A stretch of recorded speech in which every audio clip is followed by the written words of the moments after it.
രണ്ടുപേര് തമ്മിൽ കുശലം ചോദിക്കുകയാണ്. ആ കുശലം എന്നത് അധികം എന്താണെന്ന് വെച്ചാൽ ഇപ്പൊ ഫോൺ വഴിയാണ്. കൂടെ ജോലി ചെയ്തവരായിരിക്കും, സർവീസിനൊക്കെ പിരിഞ്ഞവരായിരിക്കും. അവര് വിളിക്കും.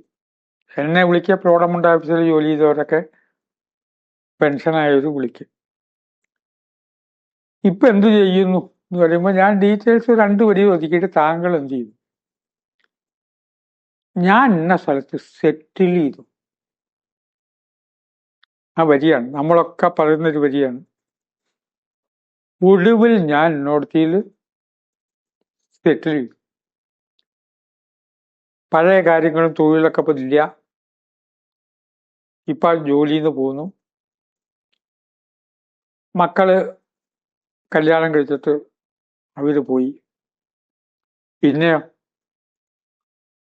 അച്ഛൻ അവിടെ തന്നിട്ടുള്ള 10 സെന്റ് സ്ഥലമുണ്ട് ഗ്രാമത്തിൽ. ഇപ്പൊ 2-3 കൊല്ലമായിട്ട് അവിടെ ബംഗ്ലാവിന്റെ പണിയാണ്. അവിടെ അങ്ങോട്ട് സെറ്റിൽ ചെയ്തു.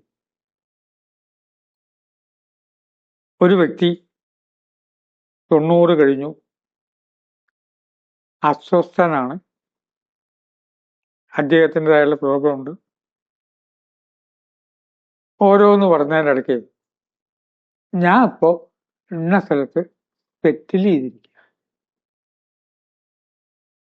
90 കഴിഞ്ഞ ആള് സെറ്റിൽ ചെയ്യാന്ന് പറയുമ്പോൾ എന്താ ഉദ്ദേശിക്കണമെന്ന് വെച്ചാൽ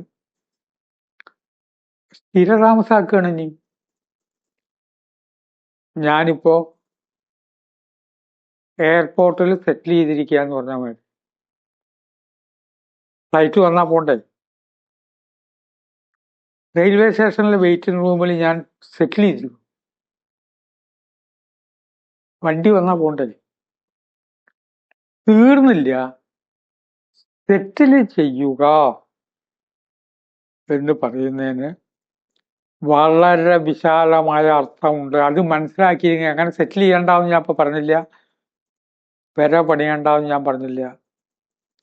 അതിൻ്റെ വിശാലമായ അർത്ഥത്തിലേക്ക് ഒന്ന് പോകണം. ഞാൻ ഇപ്പൊ പട്ടാമ്പി എന്നൊക്കെ പോകുന്നു, കോഴിക്കോട് മാങ്കാവില് സെറ്റിൽ ചെയ്തിരിക്കുന്നു എന്നൊക്കെ താൽക്കാലിക അർത്ഥത്തിലൊക്കെ പറയാം. പക്ഷെ സെറ്റിൽ ചെയ്യാനാവില്ല. ഒരു വ്യക്തിക്ക് വിദേശത്ത് വെച്ചിട്ട് ടൂറിസ്റ്റുകളുടെ കൂടെ നടന്നുകൊണ്ടിരിക്കുമ്പോൾ അസ്വസ്ഥത തോന്നി. ഉടനെ ടൂറിസ്റ്റുകളെ കൊണ്ടുപോകുന്ന വ്യക്തി ഈ വ്യക്തിയെ അദ്ദേഹം താമസിച്ചിരുന്ന മുറിയിലേക്കാക്കി, അവിടെ കൊടുന്നാക്കി. ആ മുറിയിൽ നിന്ന് അസ്വസ്ഥമായിട്ട്, മാനസികമായ അസ്വസ്ഥയാണ്, പരിക്കുകളല്ല. അപ്പൊ അയാളെന്തു പറഞ്ഞു? എനിക്ക് ഇവിടുന്ന് പോകണം. എവിടേക്ക്? സെറ്റിൽ ചെയ്തിരിക്കുന്നത് ബോംബെയിലാണ്. അദ്ദേഹം ഫ്ലൈറ്റിൽ ബോംബെയിൽ മുറിയിൽ വന്നു. മനസ്സിന് അസ്വസ്ഥ. സെറ്റിൽ ചെയ്തിരിക്കുന്ന എവിടെ? ബോംബെയിൽ. അതൊന്നും പണ്ട് കാര്യമില്ല. ആദ്യം വിദേശത്താണ് ഞാൻ സെറ്റിൽ ചെയ്തിരിക്കുന്ന, റൂം എടുത്തിരിക്കുന്നത് എന്നോടത്തേക്ക് പറഞ്ഞല്ലോ. എനിക്ക് ഇവിടുന്ന് നാട്ടിലേക്ക് പോകണം. അത് ശരി. അപ്പൊ വേറെ സ്ഥലമുണ്ടോ? സ്വസ്ഥാനത്തേക്ക് മനസ്സ് മടങ്ങണം. ഇതാണ് സെറ്റിൽമെന്റ്. അയാൾ ബോംബെയിൽ നിന്ന് കോഴിക്കോട്ടെ തറവാട്ട് വീട്ടിൽ വന്നു. അപ്പൊ കുറച്ചും കൂടി ശാന്തിയായി. കോഴിക്കോട്ടെ തറവാട്ട് വീട്ടിൽ വന്നപ്പോ അവിടെ സെറ്റിൽ ചെയ്യാണ്. അവിടേക്ക് വന്ന് ഇവിടുന്ന പണ്ടത്തെ ഒരു വീടുണ്ട്, അമ്മയൊക്കെ ആ വീട്ടിലായിരുന്നു. ആ വീട്ടിലേക്ക് പോയി. അവിടെ ചെന്നപ്പോഴാണ് അറിയണത് അവിടെ എത്ര നേരം ഇരിക്കും. അമ്മ ഇപ്പൊ എവിടെയാണ് താമസിക്കണത്? നോർത്തിയിലാണ്. അമ്മയെ കാണാൻ പോയി. ഈ പ്രത്യേകത എല്ലാ മനസ്സിനും ഉണ്ട്. ഇത് വെച്ചിട്ട് അങ്ങോട്ട് സെറ്റിൽ ചെയ്തു അവനവന്റെ മനസ്സിലേക്ക് ഇറങ്ങിച്ചെന്ന് അകത്തേക്ക് കടക്കണം. ഉള്ളിലേക്ക് കടക്കുന്നതിന്റെ പേരാണ് സെറ്റിൽ ചെയ്യുക. കടക്കുക ഉള്ളിലോട്ട്. തമിഴിൽ കടവുൾ. അകത്തേക്ക് കടന്നു. ഇതിന് പകരം എവിടേക്ക് പോയിട്ടും കാര്യമില്ല, സെറ്റിൽ ചെയ്തതിന് ശേഷമാണ് കുറച്ചും കൂടി ശാന്തി സമാധാനവും മുന്നോടത്തിയില്ലാന്ന് പറഞ്ഞിട്ട് അവിടെ പോയി താമസിക്കുന്നത്.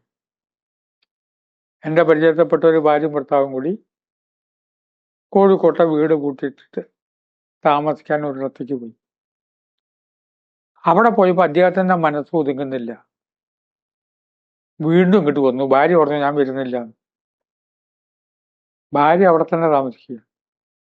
ഇയാൾ ഇവിടെ വന്നു. എന്നിട്ടോ എന്നെ കണ്ടപ്പോൾ അയാള് ഇപ്പോഴും അസ്വസ്ഥൻ. വൈഫ് അവിടെയാണ്, ഞാൻ ഒറ്റയ്ക്ക് അവിടെ. 10 മുറിയുള്ള മുറി അടിച്ചോരി തുടയ്ക്കണം, അതിനാള് വേണം. സെറ്റിൽ ചെയ്ത ആൾക്ക് മുറി അടിച്ചോരി തുടക്കണം. അവനവന്റെ മനസ്സ് ഒറ്റയ്ക്ക് നിൽക്കാനുള്ള ഒരു മൈൻഡ് മാനേജ്മെന്റ് എന്നൊരു വിഷയം കുട്ടിക്കാലം മുതൽക്കേ നമ്മൾ പഠിച്ചിട്ടില്ല. ഞാൻ പഠിച്ചിട്ടില്ല. ഞാൻ പഠിച്ച പള്ളിക്കൂടത്തിലൊന്നും മൈൻഡ് മാനേജ്മെന്റ് അങ്ങനൊരു വിഷയം ഇല്ല. അതില്ലാതെ എന്ത് വരുന്നു? സെറ്റിൽ ചെയ്തു, മകള് വിദേശത്തുണ്ട്, മകളെ കാണാൻ പോയി. എത്ര കാലം അവിടെ നിൽക്കും? ഭാര്യയും ഭർത്താവും കൂടി മകനെ കാണാൻ പോയി. ആ നാട്ടിൽ ഇറങ്ങി നടക്കണമെങ്കിൽ ഇവര് സഹായിക്കണം. ആ നാട്ടുകാരുടെ സഹായമില്ലാതെ, നമ്മുടെ ബന്ധുക്കളുടെ സഹായമില്ലാതെ പല രാജ്യങ്ങളിലും പോയാൽ നിരത്തുകൂടെ നടന്നു പോകാൻ വരെ പറ്റില്ല, ഇവർ സഹായിച്ചില്ലെങ്കിൽ. ഒരു കാര്യമാണ് മൈൻഡ് മാനേജ് എന്ന് പറഞ്ഞാൽ, സെറ്റിൽ ചെയ്യൂ ഒറ്റയ്ക്ക്, ഞാൻ, എൻ്റെ മനസ്സ് മാത്രം.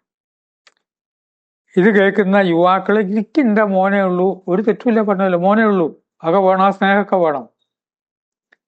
ഒടുവിൽ അവനവന്റെ മനസ്സുകൊണ്ട് നിൽക്കാനായിട്ട് കഴിയണം. അതാണ് സെറ്റിൽമെന്റ്. നിങ്ങൾ താമസിക്കുന്ന സ്വന്തം വീടായാലും വേണ്ടില്ല, വാടക വീടായാലും വേണ്ടില്ല, ഇതൊക്കെ വാടക വീടുകളാണ് ഈ ഭൂമിയിൽ. എനിക്ക് നിൽക്കാൻ എൻ്റെ മനസ്സ് മാത്രം മതി. ഒരു മഹാത്മാവ് പറഞ്ഞു, ഒറ്റയ്ക്ക് അയാൾ രക്ഷപ്പെട്ടു.